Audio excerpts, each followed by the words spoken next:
Olá, pessoal do segundo MA. Dando continuidade às nossas aulas de químicas em AD, hoje a aula de número 2, e nós vamos falar sobre a pressão osmótica. Está disponível aí no livro de vocês, nas páginas 317 e 318. Mas, a fim da gente iniciar aí, nós precisamos relembrar o conteúdo da aula anterior, que nós falamos um pouquinho sobre os efeitos coligativos. Então, o primeiro efeito que nós estudamos foi o tonoscópico. O efeito tonoscópico é a diminuição da pressão de vapor quando a gente adiciona um soluto não volátil. Então, a tendência quando eu adiciono, por exemplo, um açúcar numa panela, por exemplo, de pressão, ocorre a diminuição, né, dessa pressão do vapor que estava liberando. Então, isso é o efeito tonoscópico. Já o ebulioscópico é o aumento da temperatura de ebulição quando a gente adiciona um soluto não volátil. Então, quando a água está fervendo, por exemplo, eu vou lá e acrescento algumas colheres de açúcar. A tendência é que essa temperatura de ebulição ela caia, ela pare de ferver por um momento, porque eu vou precisar de uma temperatura muito maior para que ela continue a ferver. E o efeito crioscópico é a diminuição da temperatura de congelamento quando a gente adiciona o soluto não volátil. Então, eu vou, por exemplo, acrescentar uma vasilha com água no congelador, eu vou precisar de uma temperatura muito menor do que se eu tivesse colocado a água pura. Então, esses são os efeitos que nós vimos na semana passada. Agora, falando um pouquinho do conteúdo dessa semana, o que seria osmose, né? Vocês estudaram este conteúdo em ciências e talvez até em biologia, e agora aparece também em química, e vocês vão entender o porquê. Então, vamos relembrar o que é osmose, que é a passagem do solvente através de uma membrana que ela é semipermeável, ou seja, ela permite a passagem do solvente, impede a passagem de alguns solutos, que ocorre do meio sempre que está com uma menor concentração para o meio que está com uma maior concentração. E esse fluxo, ele ocorre de maneira espontânea. Então, não precisa de nenhum fator externo para que ocorra esse fluxo da osmose, tá? Então, no exemplo aqui da figura para vocês, nós temos de um lado, imagine o interior de dentro de uma célula, né? Nós temos apenas uma quantidade inferior de soluto e muito solvente, essas bolinhas menores representam solvente, então eu tenho um meio que está menos concentrado, né?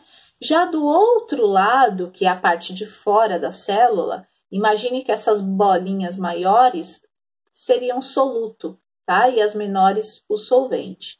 Então, esse meio está muito mais concentrado do que o meio interior da célula. Então, a tendência é que a parte do solvente passe através dessa membrana semipermeável, que é essa linha tracejada, por osmose. Então, ele passa do meio menos concentrado para o de maior concentração, tornando este lado também menos concentrado, tá? Então, isso é o fluxo da osmose. Para a pressão osmótica, que é onde entra a química, né? O que seria essa pressão osmótica, né?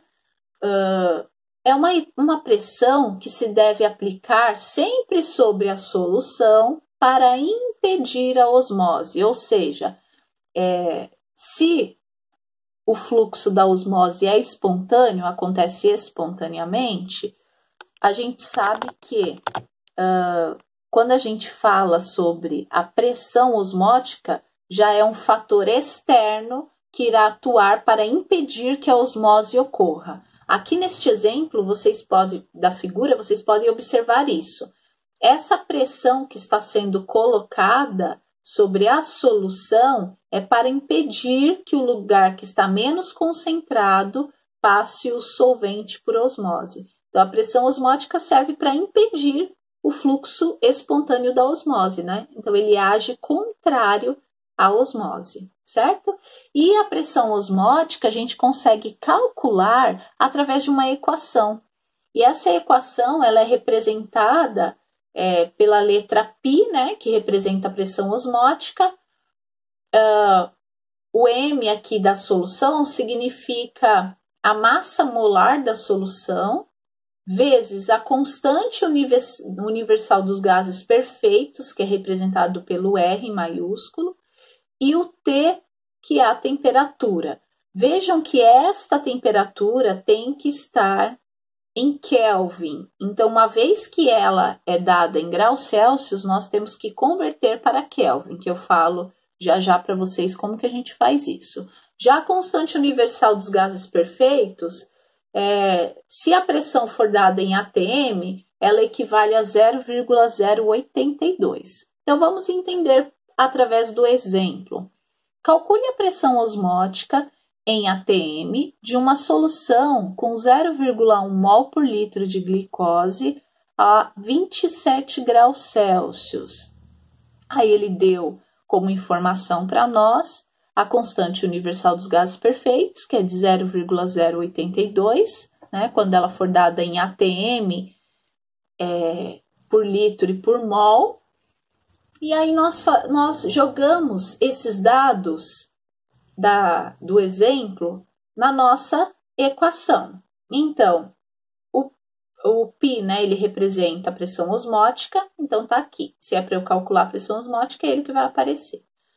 O 0,1 é a massa molar da glicose, então, ou seja, da solução, vezes a constante universal dos gases perfeitos, que é 0,082, vezes a temperatura. Vejam que eu abri um parênteses porque eu estou transformando a temperatura, que é de 27 graus Celsius, para Kelvin. Como que a gente faz isso? É só somar a temperatura em graus Celsius com 273. A soma dos dois vai dar os 300 aqui de baixo. Aí eu só multiplico os três valores e eu chego na minha pressão osmótica, que é de 2,46 atm. É desta maneira que a gente faz o cálculo da pressão osmótica. Aí nós temos também a osmose reversa. O que seria a osmose reversa, né? É uma pressão que tem que ser superior à pressão osmótica sobre a solução. Então, sempre vai ocorrer no sentido oposto ao da osmose, que seria espontâneo, né? Como essa pressão, ela precisa ser superior à osmótica e ela é sempre o oposto da osmose, a gente diz que esse fluxo da osmose reversa, ela não é espontânea. Não é espontânea porque ela precisa ser forçada a ocorrer. Então, essa pressão precisa ser superior à pressão osmótica e ela precisa ser aplicada. Então, ela não é espontânea. E para que serve, né, essa osmose reversa? Ela serve para a gente obter água pura através da água do mar. É um processo que é caro, né, industrialmente, mas que é possível sim, né? Então, aqui na figura vocês conseguem perceber isso. A pressão que está sendo aplicada na água salgada para fazer com que passe apenas pela membrana semipermeável a água pura, de modo que deste lado eu fique com a água pura e do outro lado reste apenas aí uma parte da água salgada. Então, é dessa forma que é feita uma osmose reversa, certo?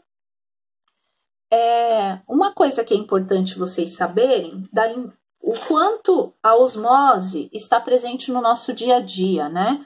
Um dos fatores é quando a gente tempera uma salada. Vocês já pararam para pensar por que uma salada ela murcha? Então, ela ocorre, né? Uma folha de alface, por exemplo, ela murcha porque nós estamos adicionando um sal e fazendo com que ocorra a osmose ali. Quando a gente adiciona o sal, a tendência é que o meio externo, onde está com sal, puxe a água que está hidratando ali, no caso, a folha do alface. Então, ela perde, a folha de alface, ela perde água para o meio externo, né, que seria onde eu adicionei o tempero ou o sal, por isso que ela fica murcha, né, após algum tempo.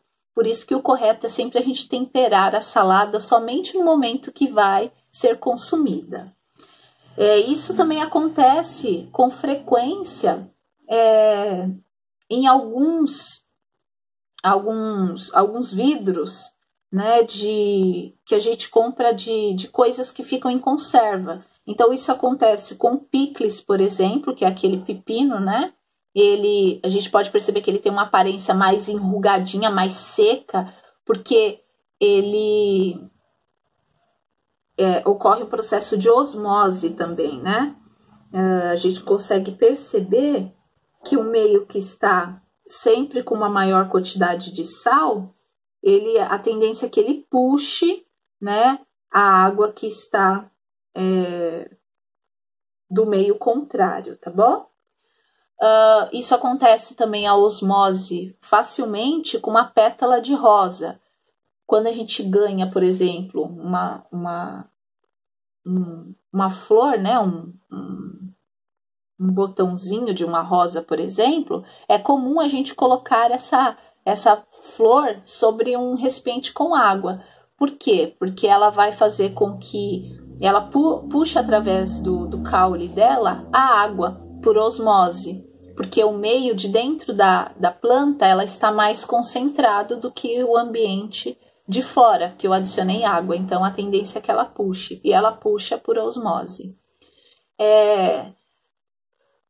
Tem um desenho muito interessante que ele mostra o funcionamento, né? Um pouquinho o funcionamento do organismo e através de um desenho. Para quem se interessar, pode estar assistindo o filme chamado Osmose Jones. É um desenho bem antigo, mas ele é bacana porque ele mostra um pouquinho aí sobre esse efeito osmose, né? Que ocorre dentro do nosso organismo o tempo todo, tá bom? Então, essa foi a nossa aula de hoje. E qualquer dúvida, vocês encaminhem um e-mail para professora.danibermudes@gmail.com. Obrigada, até a próxima.